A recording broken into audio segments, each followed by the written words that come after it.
Yes, hello guys. Welcome back today. Again, we're going to be talking about the RSTP. So we're going to be doing the continuation of the RSTP as we ended yesterday.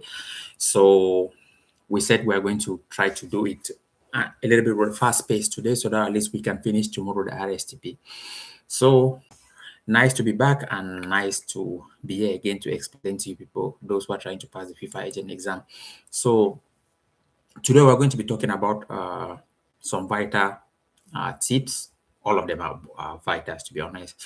But we're going to be doing today female player protection, pregnancy regulation, minor transfer with Article 19, trials, training compensation, solidarity mechanism, and FIFA jurisdiction.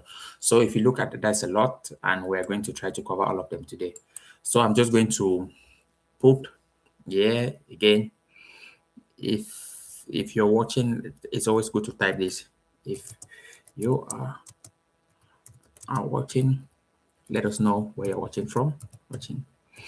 Let us know where you are watching from and your name. I think that's just the basic, and your name. If you're watching, let us know where you're watching from, and your name. Perfect. Okay. Good. That's it. Just those basics. And yes, as I said, the table of content, we look at female player protection. I think most people, that's one of the also the topic that many people do ignore about FIFA regulation, the female side. So it's always good to have an idea about this. So we're going to talk about that: female player protection, pregnancy regulation, that's female players, and then minor transfer, which is one of the most important things in what more that FIFA always looks to protect, because FIFA try to always protect minors a lot, which is very important. And then we're going to look at trials and how trials happen. A lot of people also don't know a lot of rules about trials. Someone can be in trials for, I know most often clubs take advantage of this, that you see a player goes to trial, the player can be in trial for 2 months and there's nothing. But just because there's no rule and the player doesn't have an agent, he's there for long till the day the club say, okay, we don't want you for trials, then the person goes start looking for another club. But normally it's not like that. Okay, then we go, then we look at training compensation, solidarity mechanism, and FIFA jurisdiction. So these are the topics we're going to look at today. Then we go straight into answering some questions. And then for the questions that we earlier spoke yesterday, today we're still going to continue with the format, because I don't think it's everybody who wants to maybe partake in answering questions. So it's always best to keep the format as it's always, except majority people come in here saying that no, we want to partake in answering the question. I think most people are always so comfortable in just like listening and getting the education from that maybe they can also go play the video, listen back, rather than engaging them with answering questions. Of course, I'm going to put some questions, but you don't need to answer. I can type few. I can type the sentences in the chat, but you don't need to bother if you're answering, because your main aim here is that you should listen and just get the information what I'm saying. Okay, but I think that's it. So let's crack on, so that at least we try to catch up with time.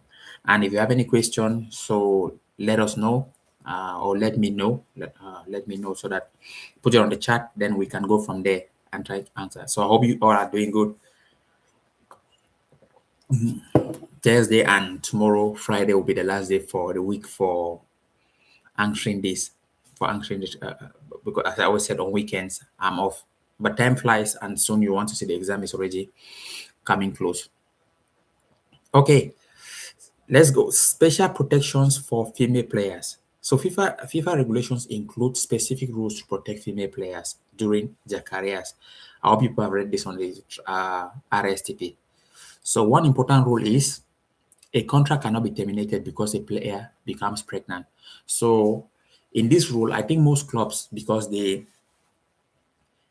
they feel people don't know the law, so they can tamper with the rules a little bit, or they can try to say, okay, let's try to see. Because what clubs do is, I don't say most clubs, but most unprofessional environment clubs who act unprofessional, what they do is they can try if you don't respond, if they can try to say, okay, well, if you're pregnant, just go home, and when you're ready, you can come back. But in those say like that verbally, they don't pay and they don't want to pay anything.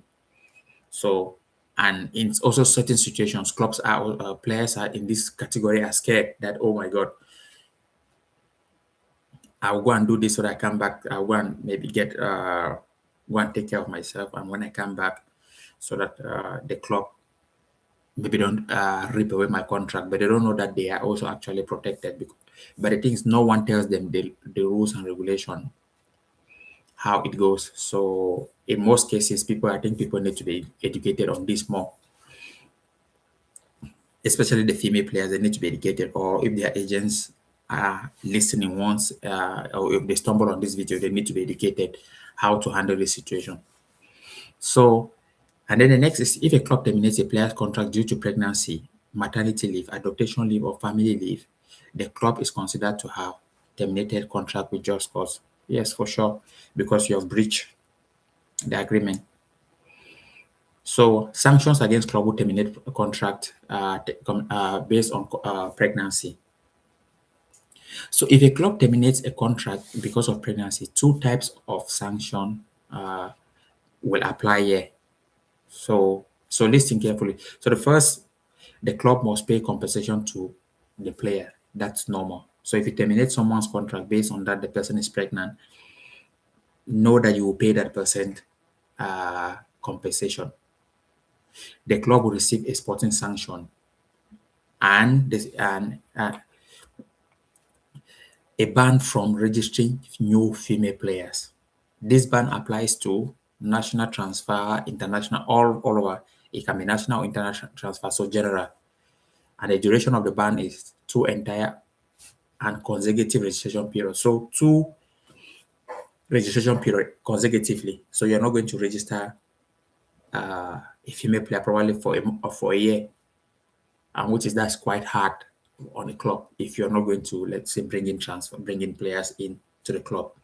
So those are the things that, excuse me, clubs have to be careful to try to manage.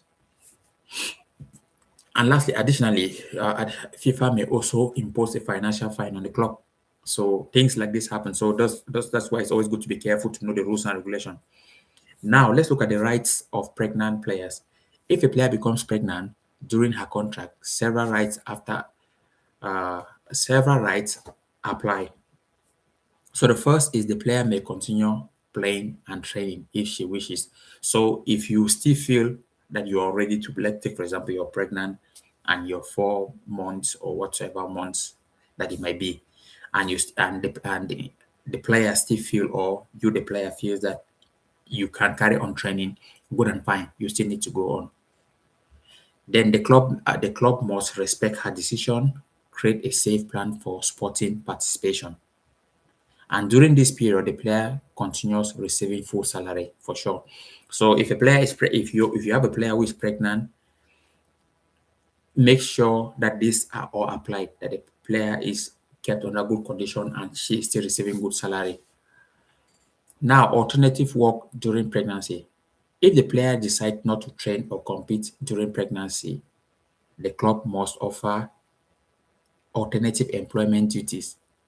So if a player says that, okay, I can no longer maybe run, which might come at one point in time due to the child and carrying the child in her stomach, she discovered, okay, I can no longer run. Now the club will have to find alternative ways, employment duties to give the player.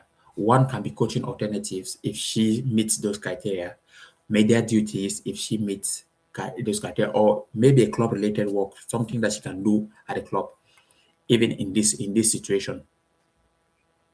But also remember, the club also have to remember that the player must still receive full remuneration. Now we look at, let's say, medical leave during pregnancy.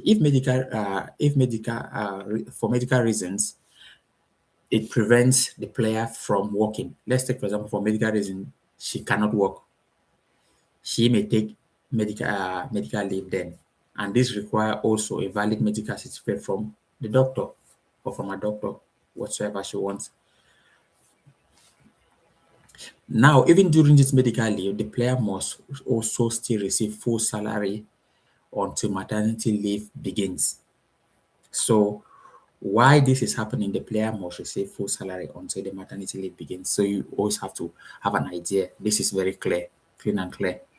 So, clubs who don't do this, they will face sanction.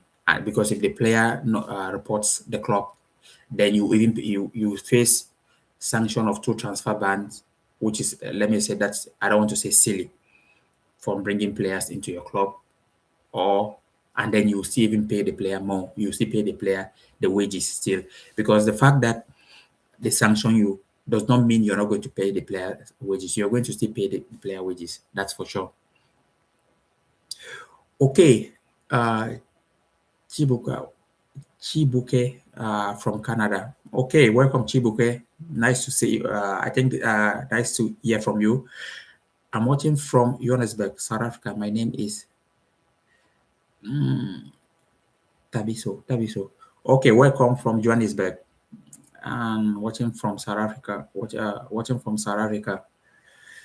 The other person, no name, but yes, also still welcome. I'm watching from Italy. Thank you for these lives. Very helpful. I appreciate, and I'm happy also. It helps that you all like it.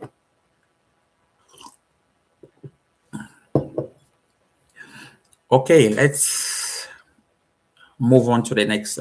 Let's move on to the next. What we're talking about.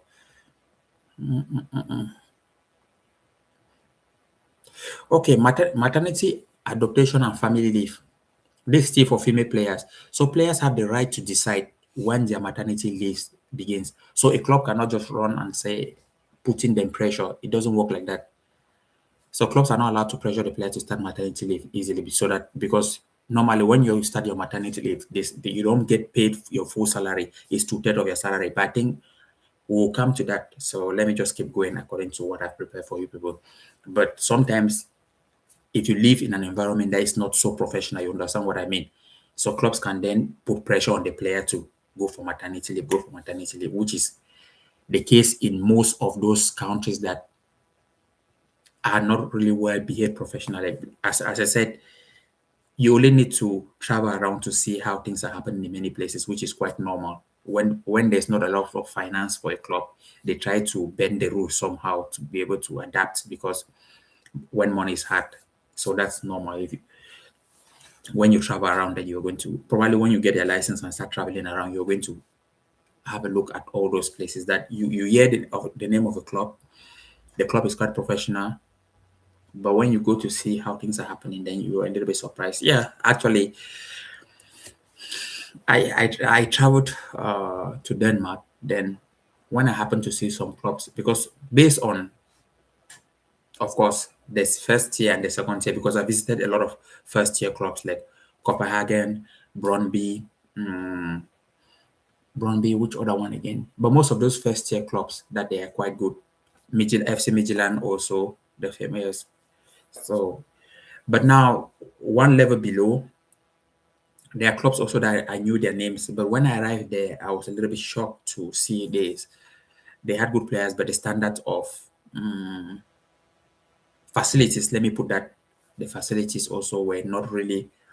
But of course, you start to understand that most clubs, facilities also and different things are a little bit challenging for the clubs. But when they are playing their games on TV, when you watch from afar, it's totally different, because the teams, where they train and where they play games is totally differently. Most clubs, let's take for example, where they train and where they play games is totally different, because their games place is already a very probably, let's say, furnished place that is very nice, and when there's camera and everything, it looks like perfect. But now when you go to the training facilities behind the scene to watch them training, because that's the work of an agent, that I always advise you, it's very important that you do those trip yourself to watch, because that's where your network that's where you really build your network, by watching training and seeing people face to face.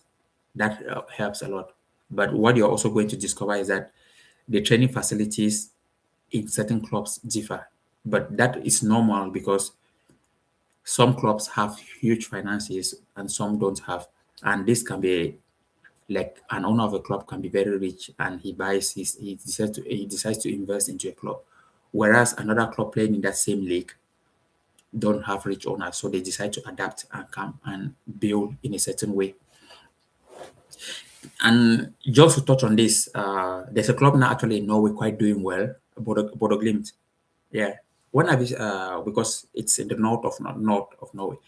When I went to Oslo, because I was visiting the clubs in Oslo, they went to the north there. It wasn't even. It's not like, let me say, facilities wise, it's not really the most.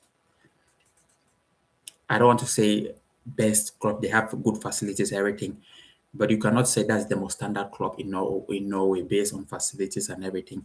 There are even more well-financed clubs than what you can see there. But of course, they have a good structure. But what I want to say is, I really praise the club due to their mentality, hard work, everything that they do. It's almost like just structured, not so much huge budget, but you can see what they're doing in Europe.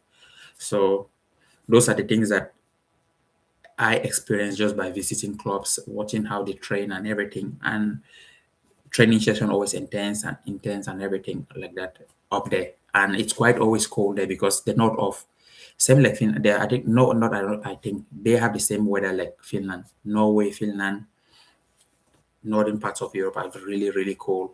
But I think they benefit from most of these clubs here. They have a lot of fitness. I think that's the number one thing that the Scandinavian market is only getting better. The Scandinavian market is getting better because of there's a lot of fit. When you talk of fitness, most of these clubs this way because they are always in cold. Fitness is something that they practice year in year out, so it helps them. And now with the use of data, it I think is also helping them to develop a lot because now in football, no player goes to another club without data. And if you want to sell your player right now, the eye test is good, but most of the time it's always like data. I remember was it Copenhagen, and I was speaking to a club about a midfielder, and the player actually with the highlight video was good, but they don't really need your highlight video these days. It's just like send me the player transfer market, and I'm going to do all the checking. When they take your transfer market, they just need to take your name, put it on their stats. They use those software, and it's going to bring out everything. It's going to bring out the amount of matches you have played in the season, when you were absent, where you were not absent. Then compare your stats to the players already playing in your position. So they do all these things. They do the principle of elimination method, and if they do this thing and discover that probably the player you're trying to sell to them, doesn't have a good start than that one in the club. Most of the time, because those people are busy, they will not even call you back. But if they come to discover that you're giving them a player that has a very higher stats than them, then they start to lean towards you and say, okay, can we see more about this player? Does he have a full video so that we can watch him? They try to watch him now to have the eye test. So the first thing that the club use this process, first send the player, they look at the stats. If the stats are better, okay, now they use the eye test method, which like we're watching him play to see his movement, what he really does, because stats don't really you need stats, but you need stats to back up those metrics, but also now you need to see the player play a lot, because stats, one thing that stats cannot give you is the eye test. Is some players they used to what players discover, a player can run 12 kilometers on the field, But inside of 12 kilometers, there are a lot of useless runs in it. And players used to do that because they didn't want to come on the next Monday. Let's say if they play on the weekend, they don't want to come on Monday and the physio is telling them, checking their GPS and say, okay, you run just 8 kilometers. You need to run the next four. If a player, for example, if the club says in a game, each player has to run 12K minimum, what players used to do, they'll just make useless runs. They'll make useless runs in the field. I don't know if people understand what I'm saying, but they'll just make types of runs just to add their GPS so that on a on a Monday, when the physio is taking your GPS to check, he sees that okay, probably you've run 11K, and then you might need just few kilometers, or I mean not few kilometers, you might need just few meters to run, and they'll say okay, that's fine. Whereas someone may score a hat trick and still have to run extra 3 kilometers. So these are things that players try to watch a lot to move around it. So there's a lot of science now in football. I'm just trying to. I'll go back to what we're, which is on the FIFA talking about the FIFA transfer or the FIFA exam stuff. But these are also things I think you also need to know because you're getting into the agency business. So I'm just giving this thing based on the experience when I travel a lot to most of these countries, what I'm seeing, what actually happens, because that players are trying to use this method to beat the system. And there's also this thing. There's also thing that one thing I saw in Copenhagen because I was there for quite long. That and I was going to most training grounds from most of the Midtjylland, FC Copenhagen, uh, Brøndby, a lot of all these top clubs, and also visiting other ones. And one thing what I discovered when I came close to people or some players trying to find details just to speak with them, you discover that in a club they can on a Monday there can be a test. There can be a test on a Monday because each Monday when you come in there might be a test. And most people, let's take for example, most people who didn't play on the weekend, they have different training sessions than people who played on the weekend. So if you played more like 90 minutes, you might have something different. You have something different than someone who played just like 10 minutes to the end of the game. So they have all the setups. They have all the setup. So now what people will be doing is on a Tuesday now, they might be say they are checking uh, your fat level on your body to see whether you have added some kilo to the weekend. Let's say if you played, let's say on a Saturday, whether you went to go and drink in the night just to chill out. So what they'll be doing is they'll be checking how many calories you have added, and if let's say if your calories, yeah, I'm not if your body type says that you have to be at, let's take for example 75 uh, kilogram, you have to be 75 kilogram to be ready to play. And if you are a little bit above of that, you're going to burn. So the physio is going to be on you. You're going to burn that fat throughout. You're just going to work. The physio is going to be doing extra work on you. And this is what most players don't like. So what most players do is there's something they call sauna. I don't know if most of people know sauna, but also sauna is very, very hot. So when you enter a sauna, it makes you sweat a lot. So what most people do is they take their bike, their gym bike, get into the sauna and bike. So it makes you sweat a lot and you are losing, let's say, instant calories as fast as possible. So most people use this trick when they go now on the train on a Monday, or I mean on a Tuesday when it's a Thursday, they can bypass that just by doing this thing. So after they have gone, probably they played the game on a Saturday, went out on a Saturday night, drank a lot of drinks, relaxed, and then they were scared that on a Tuesday, when the tests come around, they are going to catch them, and they don't want to be running throughout the week instead of training and playing football. So they use this method. So these were just things that I was just observing and saying, okay, sometimes it's nice to be around these people and hear one or two of their stories. Okay, let's see. No sound. I don't believe really.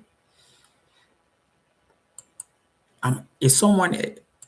Are you people not getting me? Do you get me? Do you get me? Do you get me?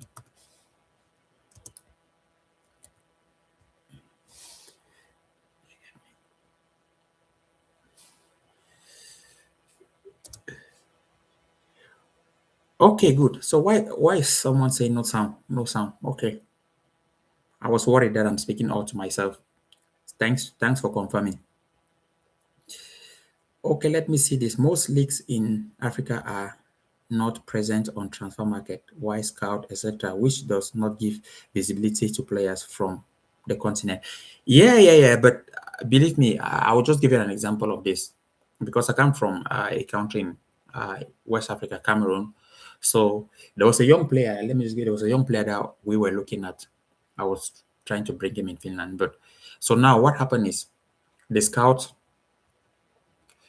the scout said they had a way of finding because normally the first thing, as you say, they don't have it's not present on the transfer market, and even if you use the scouting those software, it doesn't actually track the player. But somehow these guys have a way. They just told me give me the name of the player. I gave him the name of the player, and some software are really high in level than some. So what I discovered is they still manage to find the details of that player, especially if the player also is playing, let me say, the first league of most countries.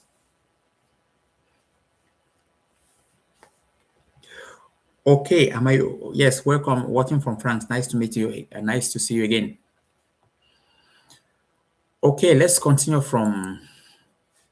Let's return back to what we're talking about, and then let's continue. It's as I said, I just wanted to put some of those stories so that at least you get an idea of. I like to give the story because those are reality that happen in real life, so that when you're doing your own agent, when you're becoming an agent, then those things also will become probably normal to you. Okay, as we were saying, maternity, adaptation, and family leave. We're continuing with the RSTP. Players have the right to decide when their maternity leave begins. So clubs cannot put pressure that go away go for maternity leave now, because the salary for maternity leave is totally different from when you're uh, the salary when you go for maternity leave is different from when you are still at the club, because it's two-thirds of your salary, and when you are still at the club is full remuneration. So now let's continue. Returning to football after maternity leave. So when the player, let's take for example, the player has gone for maternity leave and is returning back, the club must first reinstate the player into the football activities ASAP. They call it ASAP. So there's nothing like you can return for maternity leave and the club say, okay, someone we signed a player because you were not here. So just hold on. We will try to find a way to feed you back. Those things don't work. When you return from maternity leave, as soon as possible, the club has to find a way to put you, even if they sign a player or not. That's not your problem. So you need the player has to be reinstated and start paying, and start the payment has to start immediately. And also the club must find a way to agree on the training plan and also provide medical support after the player's return. As I said, the player full remuneration will begin. And then for players, female players also, this you need to know because, excuse me, football is evolving, and as an agent, you manage not only male player, you are going to go into female players. So now let's talk of something like breastfeeding rights. Breastfeeding rights. So FIFA regulation also protect players who are breastfeeding. Clubs must provide appropriate facilities so that players can feel comfortable to breastfeed. And also the clubs also have to find a way to reduce working hours for players who are breastfeeding. And but this cannot reduce salary, because those are things that is natural to the human body. But that does not mean that the club will say, okay, you're not training and you're not playing games now, we will have to cut a little bit of your salary.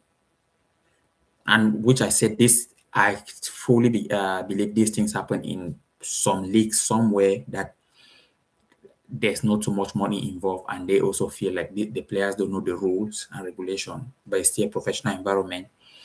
So this can happen. But again, it's always to, if you know the rules and regulation, then you will know how to handle your player. I mean, you know how to handle your player. If anything, then you can try to find a way to solve the problem. Okay, we talk of menstrual health protection. Female players are also protected regarding menstrual health. If a player has medical issues related to menstrual cycle, she may miss training or matches. This requires a valid medical certificate from the doctor, of course. Even in this situation, the player will still receive full remuneration. Okay, so those are things. I think that's why when starting this topic, I said most agents also don't, probably because they don't work with female players, but you might have also a female player who turns up, because on my LinkedIn, I've had the request to work with like 4, 5, 6 female players, talented players. So it's something that you might also at one point in time trying to do. So it's good to have an idea of how those things function, so that you have a talented female player coming your way that you should manage the player, then you can go ahead and know to manage the players. But you have to know the rules and regulation, because these things don't apply to the male player, but for the female players, you have to know these things. So now we're done with that. Let's go with international transfer of minor. First, strictly protect minor players. This is very important. Minor players are always like to be very protected, because FIFA sees them to be vulnerable. We hear a lot of situations that locally. That's one also of the reasons that also I'm trying to, not trying, that I opened this channel. Before I had this YouTube, but I didn't really speak more, because on my day there's a lot of traveling happening. There's a lot of traveling. For example, if I wake up in the morning, I have to do a few things, and the players I'm looking after.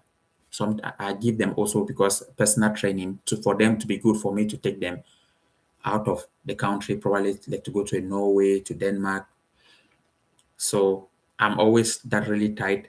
Then the next thing also is, because as an agent, you also need to scout players, certain players that you can fit them into your industry. So there's a lot of traveling involved. But somehow I managed to say, I'm doing this on YouTube. Also, one of the reasons is there are certain things that a lot of players don't know, that I will try to be putting out, so that at least they can have an idea about it. And one of those things are like managing minor players. A lot of time, minor players go for different. Let me say, you see an agent. Someone says he's an agent, comes and take a minor player, and then probably abandon him somewhere after taking money from that player. Which, in all essence, if you analyze it, that person is not an agent. Because if you are a real agent, you won't do that, because if that minor knows your name, then they take it to FIFA, then you as an agent, you lose your license, and no real agent wants to lose their license. So one of the things that I'm looking at is on YouTube. I would like to also give a lot of videos how how players can dictate, for example, who is an agent, who is not an agent. Let's take for example, because now probably because I know now, because I'm in the industry. But to dictate an agent, because when you pass your license, you see you'll be giving your FIFA, you'll be giving your ID number. That is the first thing to know an agent or not an agent is, if someone says an agent, I just need to, there's a place I can go on the FIFA website, take the number. I'll just tell him, can I have your ID, your license number? And when I type the license number, it gives me all his information, his name. Is he allowed to represent minor? Is he allowed to represent player? Just those basic needs. So those basics. So those are the kind of information that if you're an agent, you need to be also giving it out, or I want to be giving out, that any minor should know how to dictate this, so that it saves them from a lot of things. So those are one of the things that I kept also in mind, that okay, with time, I'll try to put a lot of videos out about this, so that when minors are traveling, the first thing they should be able to tell that player, even an agent wants to make them give them a trial, they should be able to dictate, just ask the agent, can you help me with your license number? And they will take it and find it themselves. And when they find it themselves, they will see, then it's more easier for them to go. So let's continue. So minors usually minor FIFA strictly protects minor, and the basic rule is international transfer are only allowed if the player is over 18 or 18. However, there are five exceptions for an international transfer to happen if the person is not 18. I think if you have come across this article in RSTP, these are one of very, very minor. The case of minor in the FIFA agent exam is very, very important. I can guarantee you that I'm sure you're going to face a question concerning minor for sure, because those are one of the topics that they never fail, because you as an agent, these are the things that you will be dealing with. So the FIFA agent exam, actually, of course, it gives you rules, but there are certain topics that don't miss, because you are going to the exam as you are trying to become an agent to manage certain real life situation. You come across minor, you come across dealing with sporting directors. So things like registration, transfers, those rare things that happen in real, you always try to have you might likely always have a question concerning those things, because those are the things that you deal with day to day, about moving a player from a club to another club. That's transfer. Registering the player, you have to know what happens. Of course, those things happen between the association, but you have to know how those things happen to guide your player through. So, as I said, international transfer are allowed if the player is over 18. However, there are five exceptions. Exception one: parents move for non-football reasons. So, if let's say if you have, let's give it, because this is a common case everywhere, especially in Europe. I have faced these cases even a lot. So, if you have a young player who is so talented, let's take for example, I had this situation. There was someone who rang me, I think last year, because we were speaking then. His son was invited to play for a Premier League club, to come for to come for a Premier League club, because his son was that good. Then now he he the problem is he didn't know how to move, because if he moves, then he's breaching the rule, because according to the rule, or according to the rules of exception, you must only move based on non-footballing reason. Like the first rule here, which is exception one: parents move for non-footballing reason. He may only move for non-footballing reason, because if he move for footballing reason, then that is against the law. So let's just look at exception one: parents move for non-footballing reason. A transfer is allowed if the player parents move to another country. Important conditions: the move must not be related to football. So he was stuck, because his Arsenal scouted his son, but he couldn't move, because if he moved, then it would be like he's moving for footballing reason.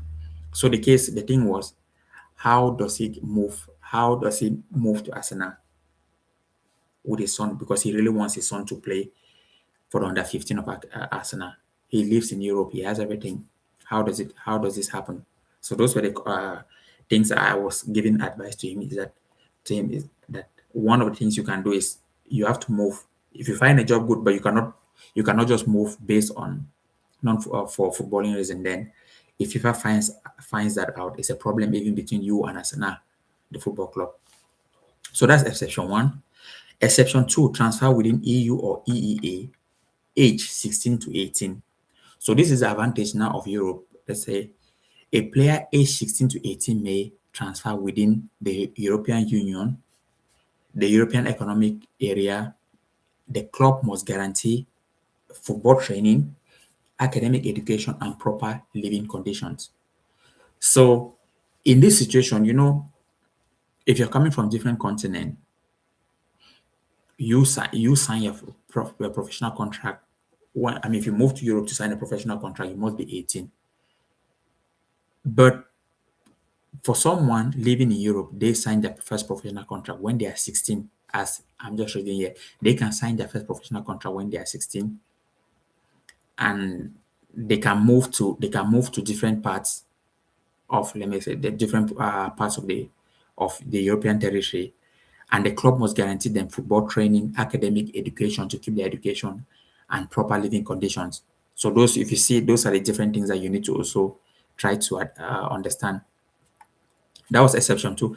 And exception 3, border rule. I think people know the principle of border rule.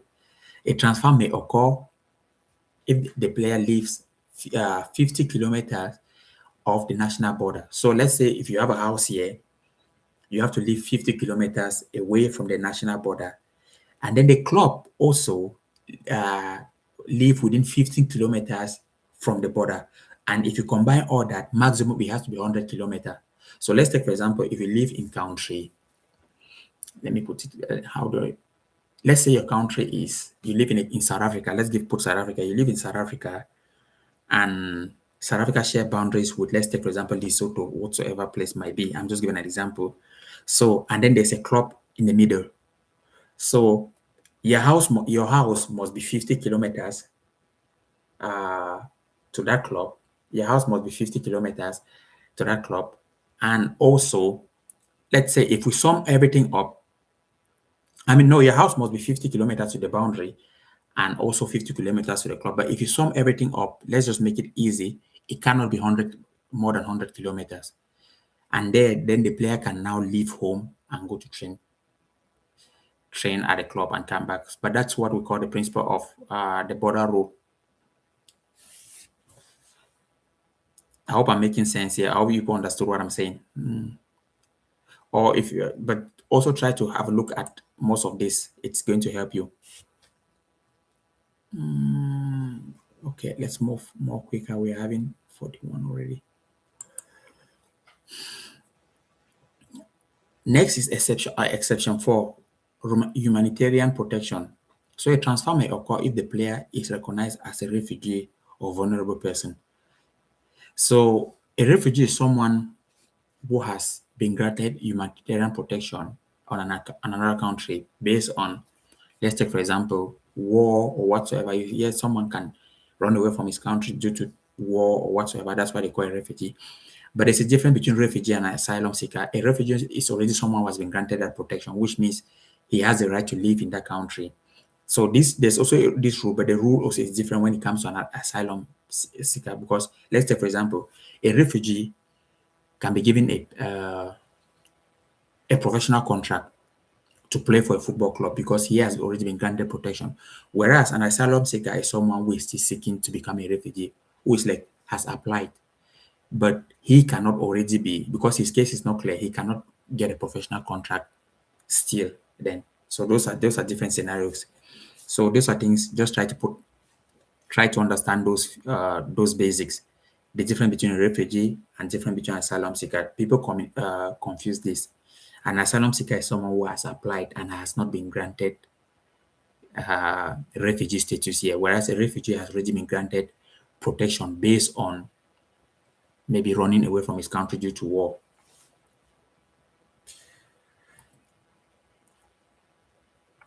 So in this case, if you're a refugee, a transfer may occur if the player is recognized already as a refugee. And exception 5 is student exchange programs. A transfer may occur if the player moves for an academic reason. Conditions include maximum duration of that academic training is only 1 year. It cannot be 2 years. It's just 1 year. And the club must only be an amateur club. There's no way if you're an academic, if you're going for an exchange or an academic program, you sign a professional contract. That doesn't work, actually.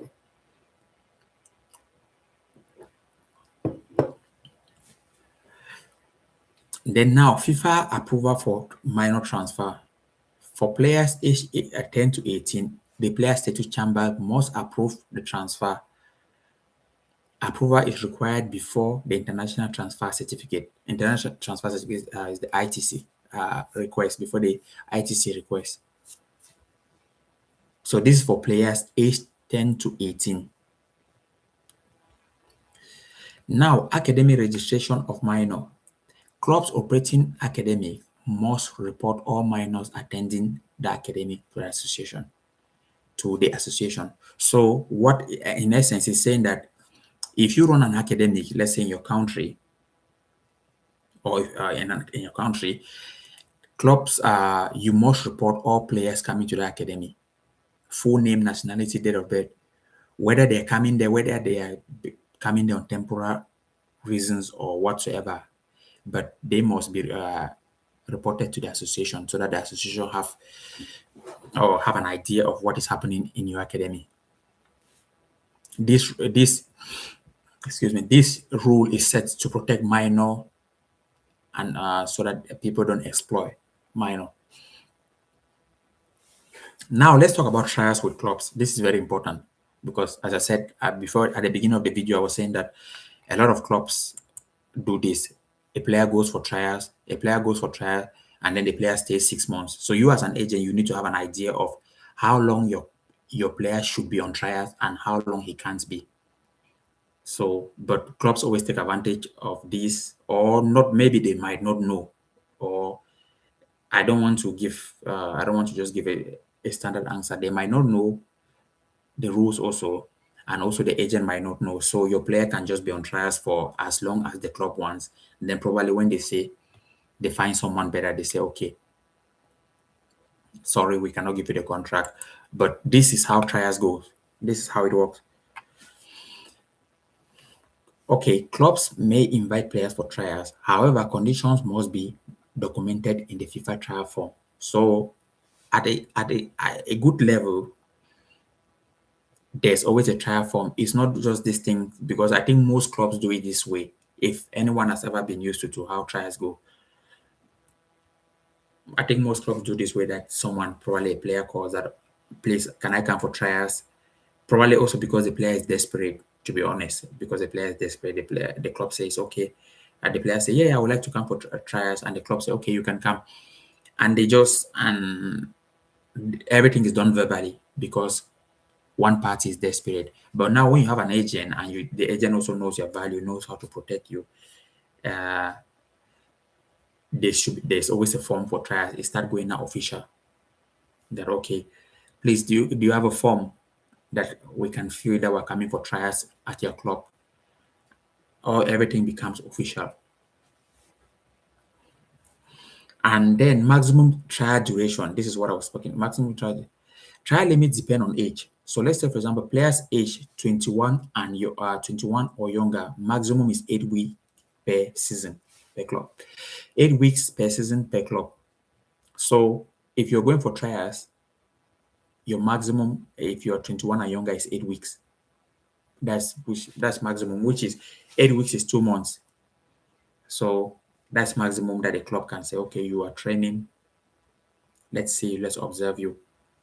If not, that you go probably for trials for the whole summer transfer window, and then when the transfer window closes, the club has nothing to tell you, and then tell you that, please, they can't sign you. Then you're frustrated. So you have to have an idea of this. Then now for players over 21, maximum, because these are a little bit mature, maximum is 3 weeks per season per club. So you already know that. So put this, just try to, I don't want you to put this down, but at least these are the few things that you need to have an idea of, so that when you're going for a player, if you're having a player, and then most clubs, especially, let me say, if you're dealing with players from different continent, what clubs want to do is they want to invite the players for trials. Then the player do a tryout for, let's say, this amount of time. Then they say if he has passed or not. So those are the things that happens.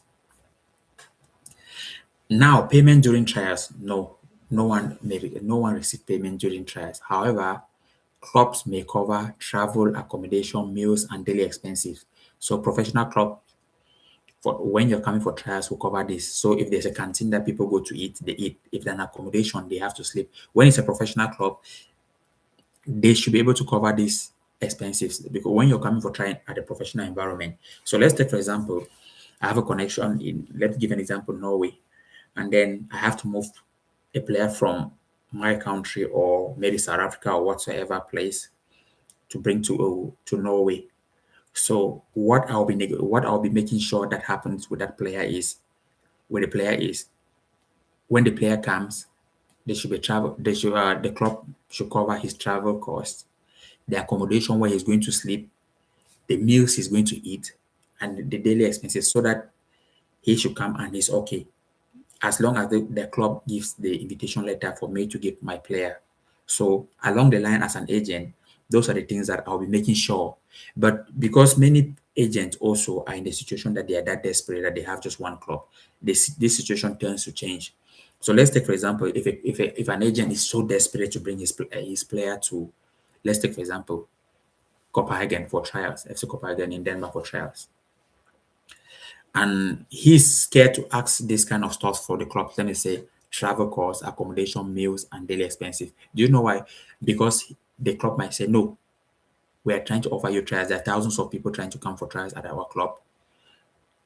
So we don't need you. We don't need to be spending expensive for your travel costs.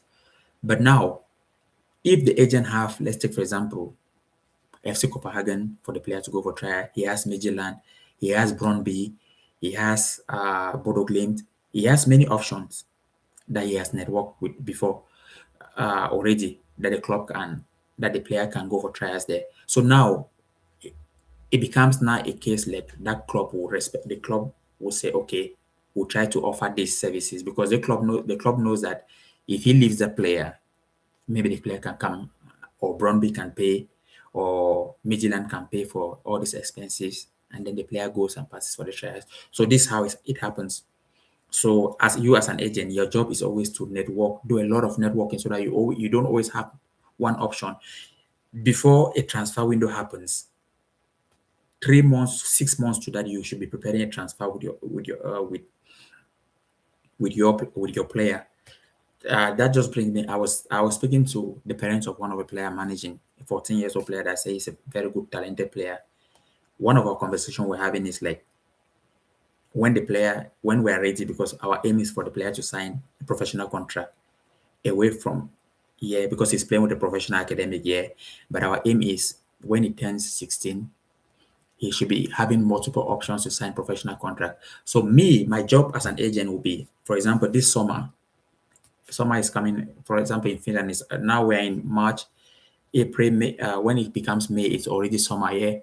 So by this summer, my job as an agent, it will be most of the time I'm trying to travel around, have a network with already some clubs, speak to some clubs, sporting directors, travel, already building that connection so that when he turns 16, I don't have to wait before he's 16. When he turns 16, I should have, let me say 4 or 5 clubs already knowing about his situation, willing to give him trials. There now you have multiple options. So this is how you plan your transfers. But if you wait and don't build any communication, when time arrives, then the player doesn't have any move. The player, let's say the player turns 16 and stuck at that club and waiting for you to make a move, and there's nothing happening. At one point in time, the player is going to say that you cannot provide him value. So he's going to try to look for another agent.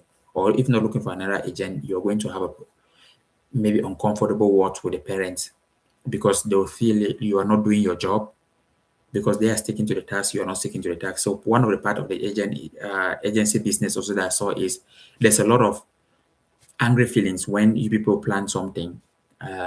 You family, because the way agents work is when you want to do this proper, you have to have close connections with the parents of the player you are always handling because you are always having up and down conversation about what to do, what is the best move to take for the player. Does the player goes to this club? Is he going to have playing time? Let's take him first to this other club so that he has playing time here, then we can move him further. So these are conversations you have with parents. But again, your agent, your number one priority is that when your player is ready, you should always have that place to take him, to be. If not, you will be a fail agent. That's a fact. If not, you will fail. And when you start having, when you start not when you are not preparing, you start being that agent giving excuses. And when you start giving excuses, players will start leaving you. And when you work, let me say strategically like this, you just need to move 1 or 2 players. Your name goes further, and people start recognizing, oh, this player actually he is the one who took that player to Club Brugge in Belgium. I mean, this agent, he's the one who took that player to the team in Slovakia or whatsoever place it might be that you might take the player. And then because you have network now, many people start running behind you. So that's just how the business works. But you need to also be sound strategically and learn how to network. Because as I said, in this business, actually, if you don't know how to network, then it's just going to be very hard for you to be an agent, because passing the license is very huge. But the next step is networking, learning how to network. Listen, that was the first thing. I had a mentor who gave me an advice, like, try to learn how to network, because I have a background in sport business. So it was easy for me to be able to start pushing the buttons of network. So took time, as I always show you people books that I read a lot to also widen my brain. Took time to learn this, start learning networking, knowing that face-to-face network, there are types of network. There's remote network that you sit and speak online, but you need to know how to communicate also. You don't just push. You need to know how to communicate, how to bring someone on Zoom call.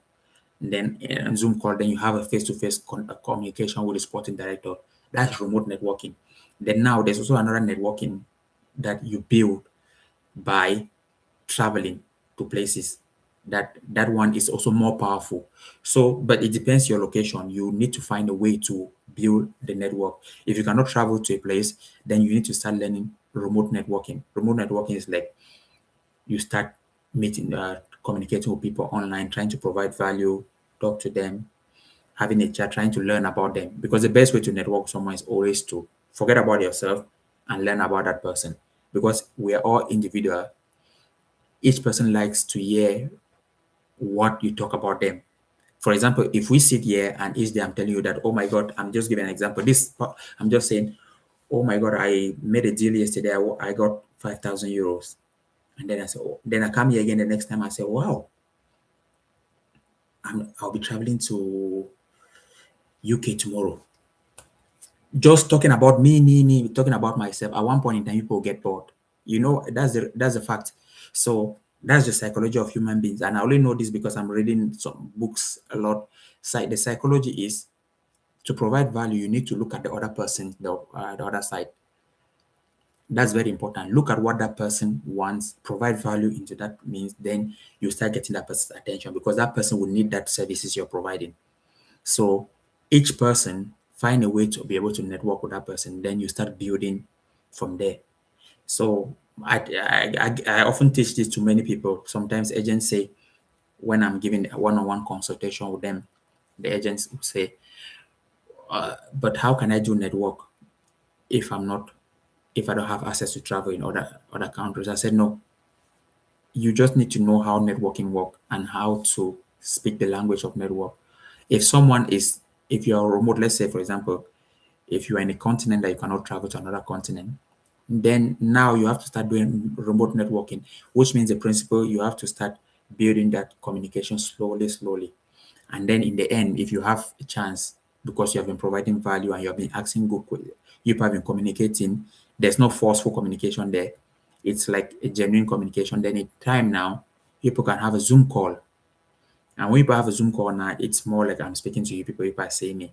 From there on, people can start building on to see how you can exchange play. People say players even to clubs when they are far away. It's only when the player is coming for trials that the agent is coming with a player, and that comes with invitation. So this happened actually, that you can be in another continent, and when your player is coming out for trial, the club offer you and your player a visa, whatsoever thing you might call it, an invitation. Then you and the player come for trials. So these are possibilities, but it starts with building a relationship and trust. Okay, so that's just a piece of network I wanted to offer to you people, that there's no boundary to this. It's just how you speak and learn the language of network. As I said, you become a good agent, but what will make you become one of the best is whether you can learn how to communicate with people better, how to understand human beings, because we are all humans. You need to learn how to see how how human being thinks, how they think. Okay, let's go. Let me see what of your question. Blessing from France. Okay, will would the club pay the player during trials? No, no, no. Clubs don't pay player during trials because they offer you like accommodation, they can and all those expenses. But for paying you during trials, no, because they don't have any official they don't have any contract with you. Okay, give an example of a way to provide value to a club or sporting director when creating a relationship. Very good question on that. So that's one of the networking skills I always teach. I teach people like an agent, but I'm going to offer you people this. Okay, let's take for example. Let's give an example. If you want to, let's pick a club. Let's say because every club has their rule and the way they try to function. So let me give an example of what I'll do. So if I'm trying to sell, let's say a right winger to a club, and I cannot travel, let's say I'm remote. So the first thing I'll be doing is I'll be trying to watch, I'll watch, let's say I'll watch most of the games. I'll watch most of the games. Let's say I'll take my time, invest and watching like 5 games from a club. And when I watch 5 games, I will know who has been substituted, who plays how many whether 60 or 50 minutes whatsoever. So my target is to say let's say a right winger to the club. So I'll be focusing on those players a lot. So I'll look at all the right wingers also in the squad. So this is how it goes deep. It goes deep. So I'll look at all the right winger, and then I will also see first if my player suits that squad. If my player suits, I have to analyze and be very honest with myself. If my player suits that squad, let's take for example, I see he's better than the person playing at the right wing there. I'll say, okay, good. That's target A activated. But if I see he's, let's say, average and not good, that's not a good starting point. So the idea here is when you're trying to network and provide value, with a player also in mind that you want to say, you have to also find a player also that, or your player has to be better.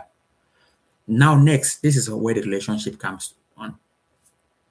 So the first thing, if I'm speaking with a sporting director, is just about first pressing, because the principle of networking is you don't ask anything on your day one, then you're just going to be blocked. So the first thing I'll be asking, let me say if I'm contacting, I'll be talking how I have watched there are 5 games, and I will be giving him all those stats. This is when I'm trying to get into his ear, saying that, telling him that I already know what is happening at your club. So this is what I'll be writing. I'll be saying, hello, Miss Sporting Director, whatsoever. I've watched your last 5 games. Very good football. You play a lot of attractive football. I've also noticed that your winger has been off in the 60th minute, 45 minute, whatsoever minute. Yeah. And I'll be following from afar because I love the way you play. I'll keep an eye on your football because I see you play attacking football, and it gives and it's what resonate with my way of seeing football. So that's my message, and I'll say take care, bye for now. In this message, what I'm telling him is I'm already making him know that I have assessed his club. I have seen the substitution they are doing. I have seen the amount of, I have gone into details already, which means I'm already trying to play a little bit in the tactical aspects of the game with him. So now my next message after saying this will be just also same kind of tone. If they win a game, you have to also know when timing also is very important. If they win a game, you come again and say, okay, hi, I saw the game today, great 3 points. Let's go. I like the way the team played. The winger, talking most of the winger was more attacking, kept 2 good crosses, very nice, and provided an assist. I really like to see exciting wingers. So it was great. But again, 3 point, nice to see 3 point. I'll be following and I'll be cheering from afar. So what I'm doing here, I'm building trust, but I'm also making the sporting director to know that there's someone who is following the team. But I'm not pushing, like trying to ask anything from the sporting director. I'm just mainly complimentary, saying that I like the way the team plays. So now, when you're maintaining this communication, it comes a point where you have to also now start talking about your players. So let's take, for example, Towards the end of the season, now let's say you've been communicating because you start building this, you have a target. Towards the end of the season, let's take for example, the season is finished. Now you can approach now and say, okay, hey, Mr. Sporting Director, it was a nice season. Maybe they did an okay season, nice season, and these are your stats. Then if you have a stats to pull out and say, okay, this is I noticed your team played, let's say 30 games in a season, and your right winger was substituted in 22 of those games by the coach, 22 of those games, and in those games he played like 60 to 45 minutes mostly. Most of the time was substituted. But anyways, because I've been watching your team a lot of the time play, I have also a player that I might just try to say, just have a look at him. His stats are good. He plays in this team, scores a lot of goals, put crosses, and just check if you have anything, if you have any comment on this, let me know. Thanks and have a nice time. So do you see the process we have gone through? So it shows it takes time. Okay, now compare all this process we have gone through to just someone now who has a license and it just says differently. Just someone who just sits who have a license, just say, hey, hello, my name is I'm this agent. I have a striker who scores 30 goals a season and he's going to be very good for your team. Here is his highlight video. Ciao, bye.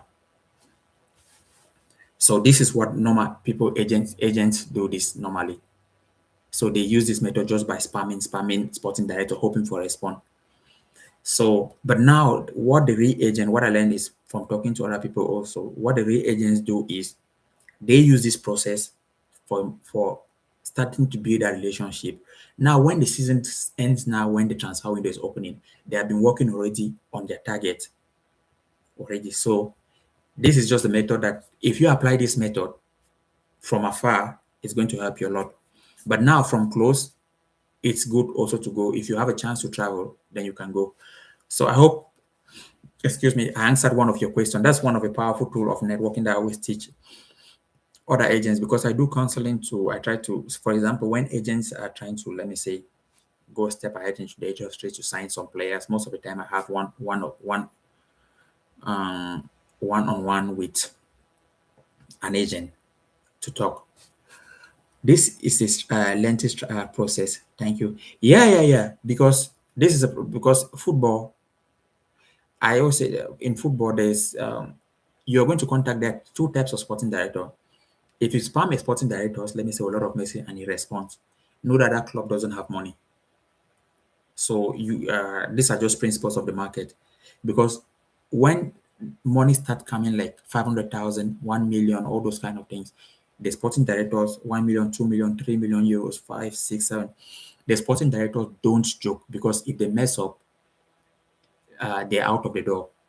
So if you go, let me say, when you start dealing, this is just how transfer happened within this lengthy process. So if you stick to the lengthy process and learn the way of networking, there are many ways. This was just one way. There are many ways to network, but you need to have a process. Because take, for example, let me give an example. If you're a sporting director for a club and you're looking for a right winger and someone sends you an email just with a right winger, as quick as that, just a short 5 minute highlight video for a winger, and you are looking for a winger to spend 10 million on, do you think you can take the club budget of 10 million to sign that player without doing research, stats and everything? No, you'll be sacked. If you do that, you will be sacked immediately by the club, because that's wasting club funds. So there's a process that happens behind this, but people from the outside just see, like, people believe in this thing that probably the player just sent, I mean, the agent just sent a short highlight 5 minute video, and then they like the player, they invited him on trials, then it was done like that. No, most of any transfer that start to make millions, that is about millions, goes through a lengthy process. Stage, you following up the club, following what they're doing, following the name of the players. So if you want to be rich and successful as an agent, you have to understand what I'm telling you, that this is a process that you have to work hard. and do this. So in essence, you have to enjoy what you're doing. So sometimes, let's take for example, I will sit and I can know the first 11 of a club for so long that it makes me already know what the substitution. So when I'm speaking to the sporting director, it's almost as if I watch the game daily, because I can call the name of a player and say, I notice he gets substituted in the 45 minutes. What is it? Does the coach don't like him, or what is always happening? You know, you're just having a like normal conversation because I've been watching that team for long. So when I go to if I go to propose a player for that club, it's easy for me for something to happen because I already have a rapport, a connection with the sporting director. Although for me, if I don't have a good player, I never like to propose to a club because I also have this feeling that one bad connection can ruin 10 good transfer for most people in a transfer. So I try to always keep that that strategy. Let's take, for example, as I said, I send someone to Copes, the club in Copia who plays professional. I send a player there. Sometimes a lot of people approach me that, can you take my player to this place? It's not that I don't want to take the player, but the thing is, one bad player also ruins a lot of uh, trust, because if someone trusts you, you need to always do your work to analyze those things. Okay, let's try to go finish this and then try to round up them before we can have these conversations, because remember, we haven't even done the questions yet. So we're on no one may receive payment for arranging a trial. Payment during trials. Yes, no one may receive payment for arranging the trials. All these things that you hear people getting payment for arranging a trials, those things never usually work. It's just people come in the background trying to make money from people using people arranging trials or whatsoever. Okay, now let's look at training compensation. So I'll speed this up because I think we have been speaking a lot about training compensation. Training compensation is designed to reward clubs that develop young players. As I said, this and training compensation occurs A, when a player signs their first professional contract. B, a professional player is transferred before the end of the calendar year of their 23rd birthday. So, and training compensation reward clubs contributed to the player's training and development. So, and the age of a training compensation is between 12 to 21. Okay. So, if a club train a player, your player between 12 to 21, remember that when the player goes for a fee or when the player signs his first professional contract, a club who was involved in training that player will get a training compensation. Next, we talk of solidarity mechanism. And solidarity mechanism, it applies when a professional player is transferred before his contract expires. In this situation, a percentage of the transfer fee is distributed to the club that trained the player between the age of 12 to 23. And that percentage is 5% of the transfer fee is shared among the clubs that train the player. Of course, those percentages are different. If you train if the player stayed in your club at a club for 4 years, where it will be different to where he stayed at a club for 1 year. So each have different amount they will receive based on the amount of time the player stayed at that club. Then now let's look at FIFA jurisdiction over dispute. FIFA is responsible for resolving certain disputes. These include contract stability dispute, international employment dispute, training compensation dispute, and solidarity mechanism dispute. The FIFA tribunal has two main chambers. I think if you have read this, you know already the chambers. These are dispute resolution chambers, and the dispute resolution chamber handles player club dispute and transfer compensation dispute. So note that, because you can have a question also on the FIFA that what is the rule of the football tribunal? They can ask you, or they can even go into details and say what is the role, the function of dispute resolution chamber. Now, also we have also the next order is the player status chamber. This one handle coach dispute, like coach dispute, international transfer dispute. So you need to have an idea also of those things. Then now there's also time limit for claims. FIFA would not hear a case if more than 2 years have passed since the event occurred. So most people, also most clubs try to play this role. Like when an event occurs, they try to wind the time so that at least when 2 years passes, then that thing goes away. But as you said, time limit, FIFA would not hear on a case if 2 years has passed.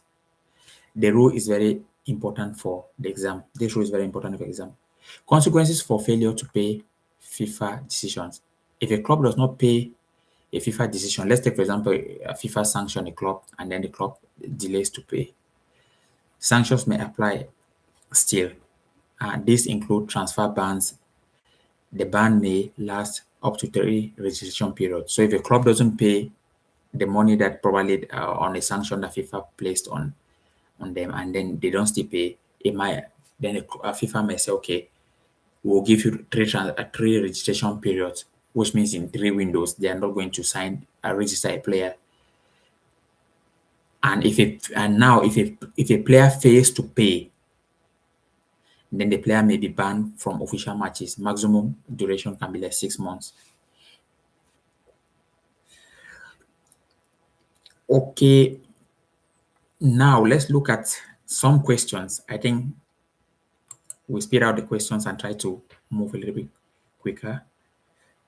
Give us some example. Let me look some of your questions. Is there anything? Okay, nothing yet. This. Okay, let's look at some questions. Yeah, and talking about the question, I think one person mentioned yesterday that you would like to see these questions, but not everybody. So I took a decision also because not everybody put wants that. Not everybody wants that. So it's just something that we have to keep doing the way we are doing and the way we are working. Not everybody wants to partake in question answering. Some people want to just listen. So let's see if I pose the question just gradually.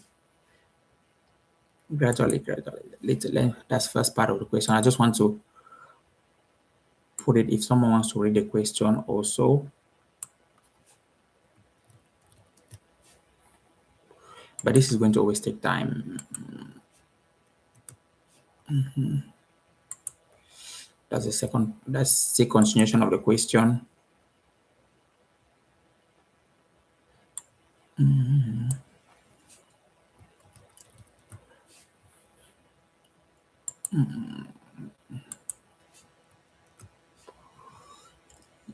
Yes. Okay. If you read that completely, that's the question. Okay. So the first question was a professional club unilaterally terminates the contract of a female player after she informs the club that she is pregnant. Okay. Just by reading just the first line, I already know what is coming. So now the club claims that it cannot maintain the player in the squad due to sporting considerations and therefore ends the employment agreement immediately. Under FIFA regulation, what are the consequences of such termination? So if you have read what is the consequences that the club will face for such terminations? So I'm going to give A, the club may terminate the contract. No, A, the club may terminate the contract but must pay 2 months of compensation. No, that's wrong.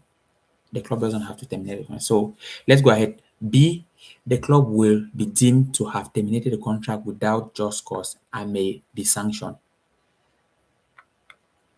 including a transfer ban for female players. Yes, that is the answer, correct? And then C, the termination is valid if the club provides medical justification. Wrong. D, the contract automatically becomes suspended until the player returns from maternity leave. Wrong. So you have the question. So the answer is the club will be deemed to have terminated the contract without just cause and may be sanctioned, including a transfer ban for female players. I think we covered this topic already. So that's the answer. So if you want to also look in the article, you can go under special provisions relating to pregnancy. That's under the study material of 2026. And if you want me to even give you the page, it's page 174 174 of your study materials to 176. I think you will find that there. But anyway, let's move forward. Question 2.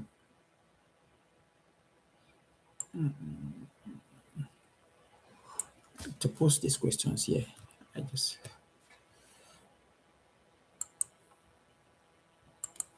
see. It's taking more of time even to post this question for you guys. But let's see. We can post a few so that you have just an idea of what I'm reading.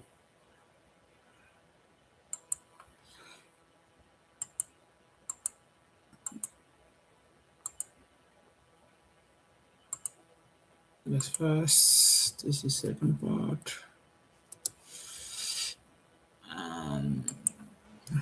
And this is the last part of the question 2.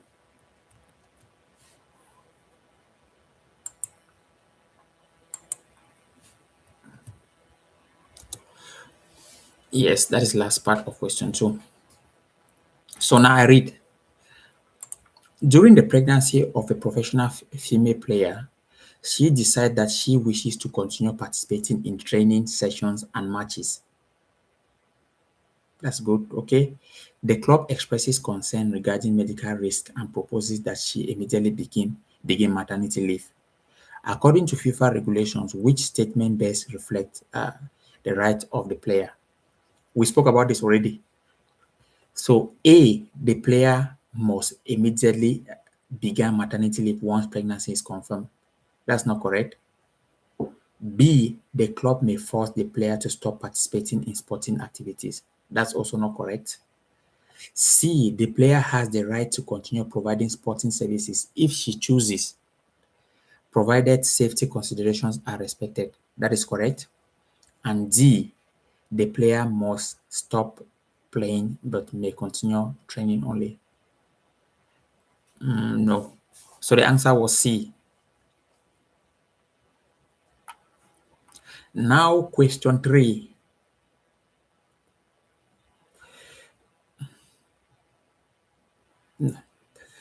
So a female, and just to say this, if you want to maybe listen to these questions more, if you have, well, you can come back and listen to it actually, but there's no, you can always pause the video when you're on your free time. So let's just fasten things up rather than me copying and pasting the question. You can always, when you're on your time, you can play back this video and then you pause the section, listen to the question, go back and listen very well. It's easy like that. So you can do a little bit of job like something like that. So let's fasten it up. So a female professional football player, this question 3, a female professional football player becomes pregnant during the term of her employment contract and decides that continuing sporting activities is unsafe. The club is unable to provide alternative employment duties that are compatible with her condition. According to FIFA regulation, what is the player entitlement during this period? So in essence, this is saying the lady is pregnant. I mean, the player is pregnant and want to continue, but the club is unable to give her those conditions that can show that she's safe. I'm just trying to interpret the question. So A, she must accept unpaid leave until maternity leave begins. No. B, she's entitled to full remuneration until maternity leave begins. Yes, she's entitled to that. So B is correct. Let's move again. C, she may only receive half of her contractual salary. No. D, she must terminate the contract and negotiate after maternity leave. No. So when you are pregnant or whatsoever, as long as you have not lived or you have not yet gone to maternity leave, your full salary is paid. And when you go to maternity leave, your 2/3 salary is paid. So those are just basics that you can have. That when you have not yet gone, your full salary is paid. The moment you go, 2/3 of your salary is paid. The moment you come back, you are instigated into the system, and your salaries start to be paying. Your salary is paid full again. Question 4: a professional club terminates the contract of a pregnant player. Okay, we have just only these questions. A professional, let's go again. Professional club terminates the contract of a pregnant player, and FIFA determines that the termination occurred due to pregnancy. In addition to compensation owed to the player, which sporting sanctions may be imposed to the club? So, to interpret this question, a club terminated the contract because she was pregnant, and FIFA found out that the club did so because she was pregnant. So now they're asking that which sporting sanctions may be imposed on the club. A, the club may be banned from registering new female players for 2 entire consecutive registration period. That one is correct. So remember 2, because also a question may come like this and they put instead of 2, they say 3. So you need to be very smart to remember all these ones. B, the club may be banned from registering all players for 1 registration period. No. C, the club may be deducted points in the National League. No. D, the club may be relegated automatically. No. So the answer was A, the club may be banned from registering new female players for 2 entire and consecutive registration periods. Now, question 5. An international transfer of a 17-year-old player from Argentina to Germany is proposed. The player's parents remain in Argentina, but the player is joining a professional club in Germany. The club promises football training and accommodation under FIFA regulation. Which of the following statement is correct? This is a proper question. A, the transfer is permitted because the player is over 16. No. B, the transfer is permitted if the player signs a professional contract. No. C, the transfer is prohibited unless one of the exceptions to the international transfer rule for minors applies. Good. And D, the transfer is automatically approved by FIFA. So coming back to the question was saying that an international transfer of a 17-year-old player from Argentina is proposed. From Argentina to Germany is proposed. The player's parents remain in Argentina, okay? But the player is joining a professional club in Germany. So first of all, just you already know that the player can only join when he's 18. That's when he's 18, can leave Argentina to join when he's 18. But there are 5 exceptions that must happen if the player is to join a club. So there are exceptions, and these are one of those exceptions that they're asking now. And we spoke of this exception earlier. When you're listening to these videos, because most of the questions that they're coming here, they're from what we spoke about earlier. So those exceptions, we're going to let's go further. The club promises football training, accommodation under FIFA regulations. Which of the following statement is correct? So I repeat the answer. The transfer is permitted because the player is over 16. No, that's not correct. If the player is over 16, he cannot come. Actually, it's that he has to be 18. But now B, the transfer is permitted if the player signs a professional contract. That is not still correct. From Argentina to Germany, that's not still correct. If it was in Europe, the case would have been different. C, the transfer is prohibited unless one of the exceptions to international transfer rule for minor applies. Good, that's the answer. This transfer is prohibited unless one of those 5 exceptions we spoke earlier applies. And D, the transfer is automatically approved by FIFA. So the answer is C. So what I said also earlier is that if you don't know how to interpret some questions and then try to be very careful in reading, it might be challenging. And most of the time also, because these things is a little bit more quicker. You don't have too much time. You have like an hour to try to process all these happenings. And if you see how the questions are a little bit longer, for you to read the question, take time to interpret the question before now make a decision for your answer. It takes a little bit of time. And if you have not been studying, you see that you will be running away from time. So those are the things that's why we say you have to have a structure studying. Question 6, a 17-year-old player wishes to transfer between 2 clubs. located in different EU member states. The new club guarantees academic, education, football training, and proper living agreement under FIFA regulation. Which statement best describe the legality of this transfer? The transfer is permitted because the player is 16 and 18 and move occurs within the EU and EEA. So this is actually correct. Between the European territory, the transfer you can move between 16 to 18. And also by the question already, it shows that they were guaranteeing the player.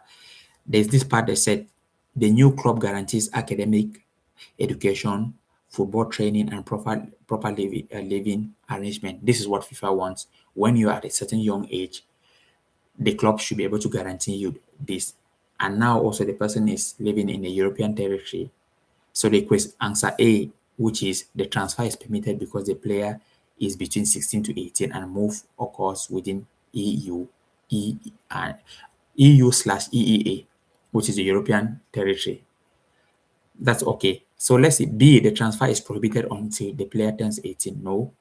C, the transfer is only permitted if the player parents move with him. D, the transfer is allowed if the player signs an amateur contract.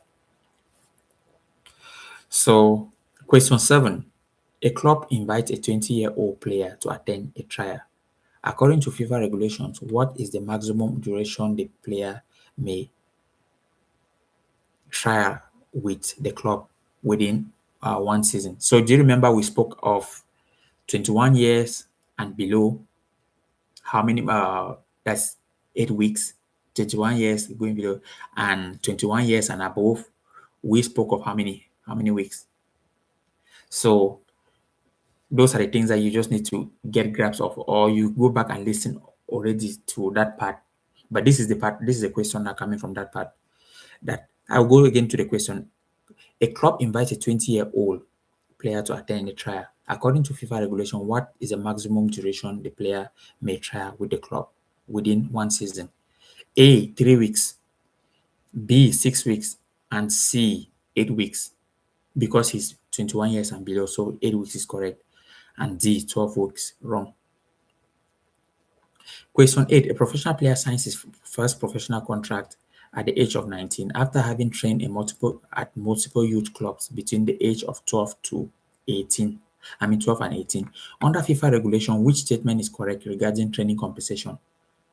A. Training compensation is only payable after the player first international transfer. No. It's only payable after the player's first international transfer. No. B. Training compensation must be paid when a player is registered for the first time as a professional. That is correct. So when you're registered for the first time as a professional. C. Training compensation is payable only if the transfer fee exceeds 1 million. No. D. Training compensation is only paid if the player signs outside his country. Wrong. So the answer is B. Now, question 9. A professional player is transferred before the expiring of his contract and a transfer fee is paid to former club. Several youth clubs train the player between the age of 12 and 21. Under FIFA regulation, what mechanism ensure those clubs receive compensation? I think this is a little bit confusing for if you don't understand this, but the answer here is solidarity mechanism. But let's see. A, training compensation. B, solidarity mechanism. As we said, if you read the question, as we said about solidarity mechanism, is that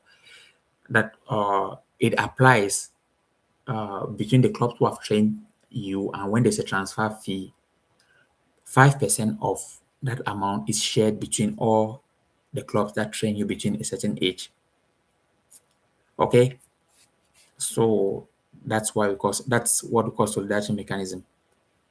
And then last question, which is question 10. A club fails to comply with a decision issued by the FIFA Football Tribunal ordering the payment of compensation to another club within required deadline. According to FIFA regulation, what sanction may be imposed? So just to interpret this question for you, FIFA sanctioned a club to pay certain amount of money to another club, but the club according to, just hold on. Okay, to pay money to another club on within a required deadline, and according to FIFA regulation, what sanction may be imposed to this club if the club failed, because FIFA told the club, for example, pay this money to this other club, and the club failed to comply with FIFA. So what sanction will be imposed now? A, deduction of league points. No, that's not it. B, immediate exposure from competition. That's not it. C, automatic relegation. That's not it. D, a transfer ban preventing the club from registering new players. Yeah, that's it. Yes, so those are 10 questions. I don't want to move more further again there. We have had a lot of, we have already, this is 1 hour 35 minutes. So I guess let's not move more further. At least for those who have gone or slept, or you can wake up and try to, if you have time, read or listen to the questions as we did. But yeah, if there's no question for those watching, if there's no question, then tomorrow will be the last day for the week. And if you always have an idea of maybe you are trying to write, or you are trying, I mean, there was something you read on the study material you didn't understand, you can always bring it so that we look at it here, and then I can find it and give you a solution to that, or whatsoever thing you might have that you want to ask.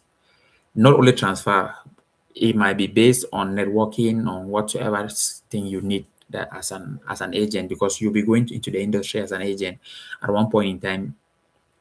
These exam things are just for you passing the exam, but when you pass the exam, you now just need to refresh your brain. You don't need to read every day. You just need to refresh your brain once in a while. But the most thing you'll be doing is like working and doing your network and doing a lot of things. So those were the things that will make you be a successful agent, working from point A to point B to network. And then now when you network, you find a strategy and stick to it. And most agents fail this, that you just need one club to believe in you, that you start bringing players. When you start, you don't need thousands of clubs, to be honest, because thousands of clubs just means you're just going up and down. Of course, you need to have, if you have 3 clubs, that's good. You don't go to have 10 clubs, then it makes, except probably, but yeah, if you're building and you're having a big agency, if you have 10 clubs, it's good, because probably if you have a big agency that, or you want to bring more scout in to bring more players, that's good and fine.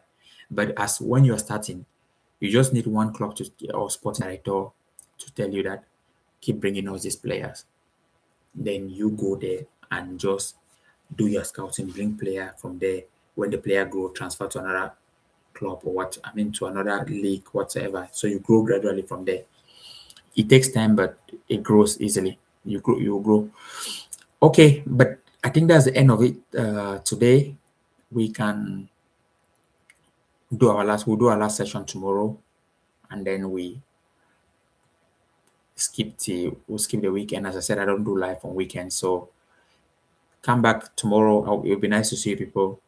Monday to Friday, we're here every 9:30.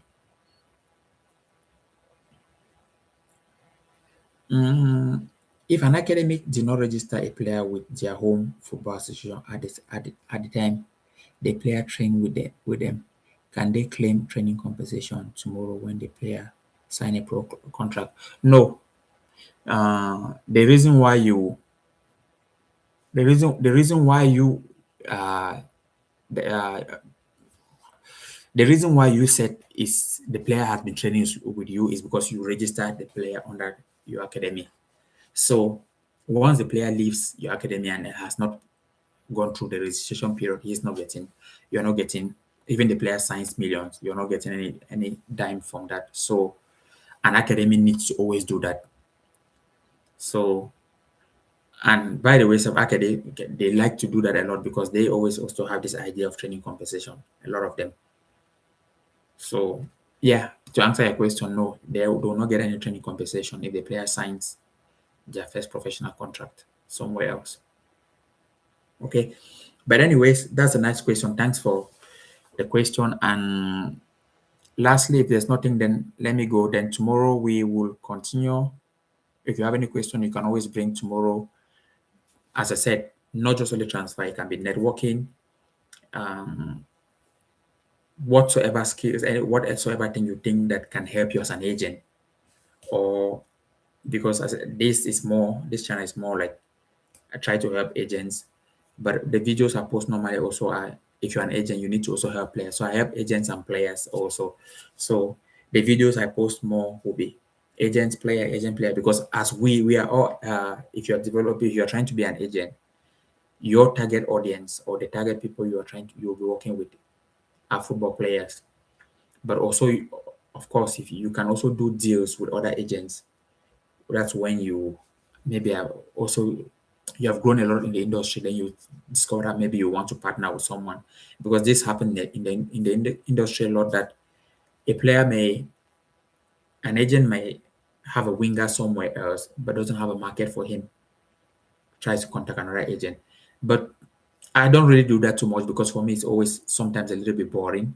That's so I always say, if you're an agent, try to network, because don't have more players and then go contacting other agents to ask to tell them, hey, I have this winger. Do you have a market for him? That happens a lot in the industry, but I don't actually like that, because I always feel like it can happen. It's not a blame I'm saying, but I always feel like most of the time, if as an agent just put in the work, then it's easy for you. If you have your winger, then sign the players, you can try to work with them. Don't, because most agents do this. They have players, they go to, they try to acquire a lot of players. Then the next thing, they don't have moves for those players. Then they start contacting other agents and telling them, hey, I see you're an agent. Good job you're doing. I'm really proud. I'm really happy for you. I see you are building your network. We can keep in touch. Then the next day you hear that very agent says, hey, do you have a market for this, my player? He's a very good winger. They saying, don't worry. If you find a market for him, we can share compensation 50-50. All those kind of things. That the first question I'll be asking is, why don't you go and network for a market? Surely there's a market for your player, but because you're not putting also the hard work to network, now you're trying to rely on the network of another person to share compensation. So most agents live like this. And if I'm advising or I'm mentoring an agent, which I do a lot, the thing I tell them is, don't do these basic things, because at the end you're not going to get a lot of value as an agent. Because your job as an agent, when the reason you became an agent is because you want to live as an agent. You want to enjoy traveling, doing things as an agent. But before that, you have to put in that hard yard for putting your face, getting the nose, building your network, getting rejected, building your network. And at one point in time, many sporting directors are going to be used to you. Now, when you have this player, you can always talk to this sporting director. What do you think of this profile? What do you think of this profile? Because you have taken your time to build that network. It might be 1 to 3, 4 years, whatsoever time it may take you. But one other agents don't know is, they prefer just to sit and don't do anything, but acquire a lot of players and promise those players that they are going to get their moves. Then now they go behind the scenes and now start trying to be friends with other agents that they see maybe the agent can have connections, praise the agent, and then show him this, then try to give him their players, that okay, if you sell this player, we can share the compensation. So in an essence, that's his job. But I see that in those jobs, while you might earn few euros here and there, but you're not going to last, or you're not going to make a living out of this. So if you understand what I'm saying. Anyways, guys, let's leave here so that it's tomorrow we go rest, and tomorrow we come back and continue. Talk to you tomorrow, and that'll be nice to it'll be nice to see you. So moral of the story is, network before signing players to not bite more than you can chew. Well, you can say so. You bite more than you can chew. I won't say it, but yeah, but I understand what you're trying to say. That's perfect. let's say that's perfect the way you sum it up. Just try to network, because when you do your networking right, you, let's say, you grow, even you start having feeling a self-esteem, you start feeling like confident in